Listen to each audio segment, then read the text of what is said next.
Today I'm going to be reading Winnie-the-Pooh and Some Bees by AA Milne. Once upon a time, a very long time ago now, about last Friday, Winnie-the-Pooh lived in a forest all by himself, under the name of Sanders. What does under the name mean? Asked Christopher Robin. It means he had the name over the door in gold letters and lived under it. Winnie-the-Pooh wasn't quite sure, said Christopher Robin. Now I am, said a growly voice. Then I will go on, said I. One day, when he was out walking, he came to an open place in the middle of a forest, and in the middle of this place was a large oak tree, and from the top of that tree there came a loud buzzing noise. Winnie-the-Pooh sat down at the foot of the tree, put his head between his paws, and began to think. First of all, he said to himself, that buzzing noise means something. You don't get a buzzing noise like that, just buzzing and buzzing without its meaning something. If there's a buzzing noise, somebody's making a buzzing noise, and the only reason for making a buzzing noise that I know of is because you're a bee. Then he thought another long time and said, and the only reason for being a bee that I know is making honey. And then he got up and said, and the only reason for making honey is so as I can eat it. So he began to climb the tree.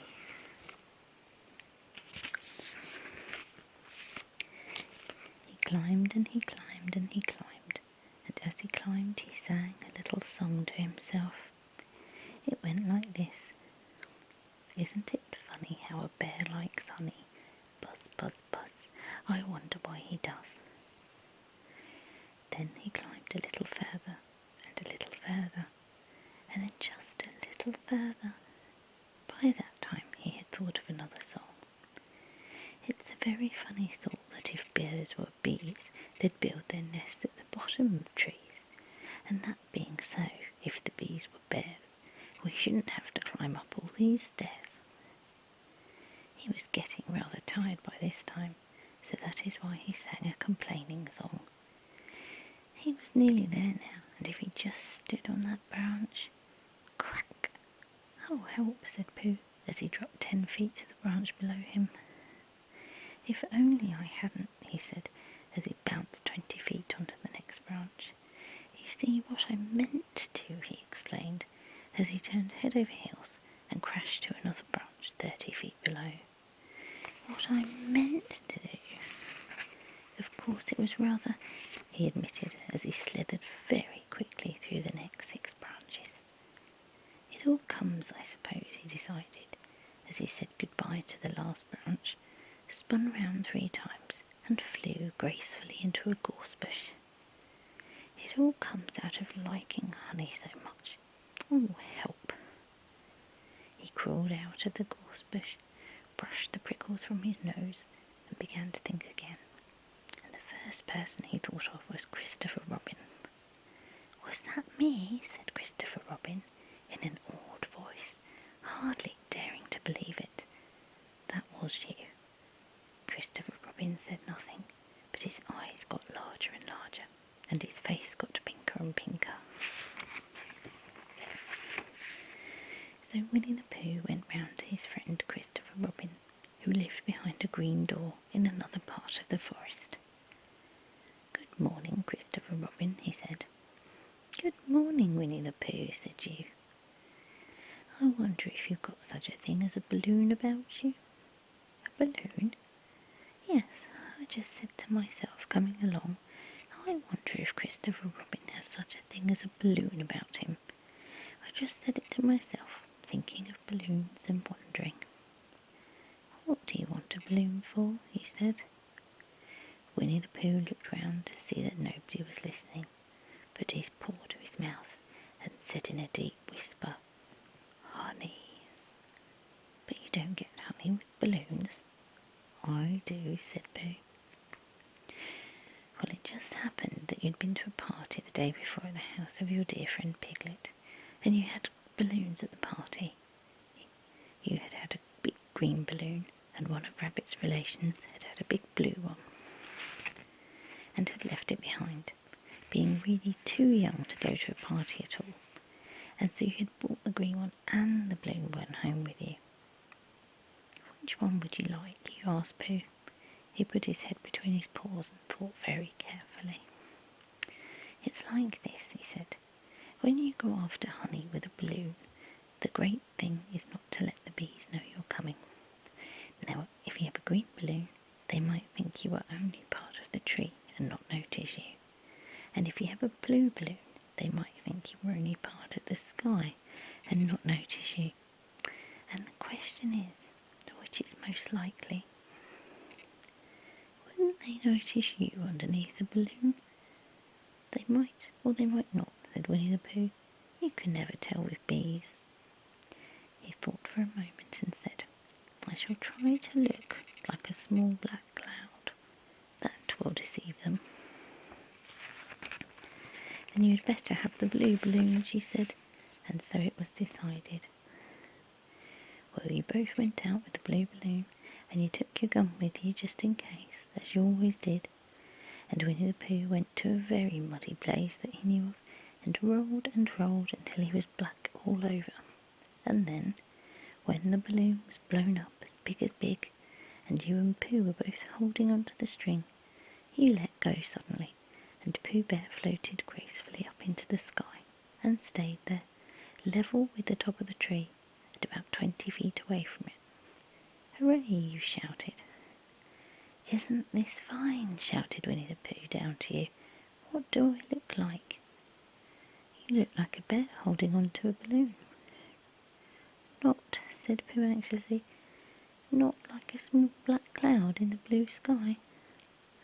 Not very much. Oh well, perhaps from up here it looks different. And, as I say, you can never tell with bees.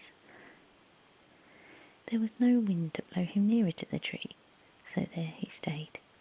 He could see the honey, he could smell the honey, but he couldn't quite reach the honey. After a little while he called down to you. Christopher Robin, he said in a loud whisper. Hello? I think the bees suspect something. What sort of thing? I don't know, but something tells me that they're suspicious. Perhaps they think you're after their honey. It may be that. You can never tell with bees. There was another little silence, and then he called down again. Christopher Robin. Yes? Have you got an umbrella in your house? I think so. I wish you would bring it out here and walk up and down with it, and look up at me every now and then and say, it looks like rain. I think if you did that, it would help the deception which we are practicing on these bees. Well, you laughed to yourself. Silly old bear. But you didn't say it aloud because you were so fond of him, and you went home for the umbrella. Oh, there you are, called down Winnie-the-Pooh as soon as you got back to the tree. I was beginning to get anxious. I have discovered that the bees are now definitely suspicious. Shall I put my umbrella up? He said. Yes, but wait a minute. We must be practical. The important bee to deceive is the queen bee. Can you see which is the queen bee from down there? No. A pity. Well now, if you walk up and down with your umbrella, saying, it looks like rain, I shall do what I can by singing a little cloud song, such as a cloud might sing. Go! So while you walked up and down and wondered if it would rain, Winnie-the-Pooh sang this song. How sweet to be a cloud, floating in the blue. Every little cloud always sings aloud. How sweet to be a cloud, floating in the blue. It makes him very proud to be a little cloud. The bees were still buzzing as suspiciously as ever. Some of them, indeed, left the nest and flew all round the cloud as it began the second verse of the song. and one bee sat down on the nose of the cloud for a moment, and then got up again. "Christopher!" "Ow! Robin!" called out the cloud. "Yes?" "I've just been thinking, and I've come to a very important decision. These are the wrong sorts of bees." "Are they?" "Quite the wrong sort. So I should think they would make the wrong sort of honey, shouldn't you?" "Would they?" "Yes. So I think I shall come down now." "How?" asked you. Winnie-the-Pooh hadn't thought about this. If he let go of the string he would fall, bump, and he didn't like the idea of that. So he thought for a long time, and then he said, "Christopher Robin, you must shoot the balloon with your gun. Have you got your gun?" "Of course I have," he said, "but if I do that it will spoil the balloon." "But if you don't, I shall have to let go, and that would spoil me." When he put it like this you saw how it was, and you aimed very carefully at the balloon and fired. "Ow!" said Pooh. "Did I miss?" you asked. "You didn't exactly miss," said Pooh, "but you missed the balloon." "I'm so sorry," you said, and you fired again, and this time you hit the balloon, and the air came slowly out, and Winnie-the-Pooh floated down to the ground. But his arms were so stiff from holding on to the string of the balloon, and all that time they stayed up straight in the air for more than a week, and whenever a fly came and settled on his nose he had to blow it off, and I think, but I'm not sure, that is why he was always called Pooh. "Is that the end of the story?" asked Christopher Robin. "That's the end of that one. There are others.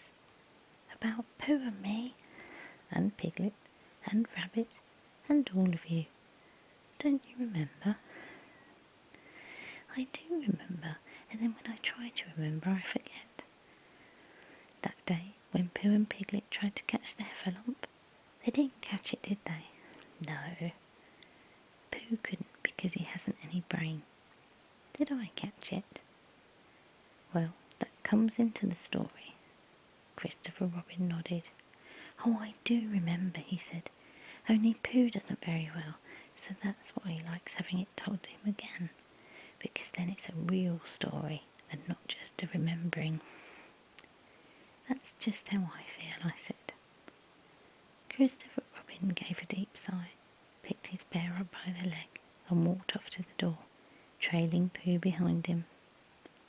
At the door he turned and said, "Coming to see me have my bath?"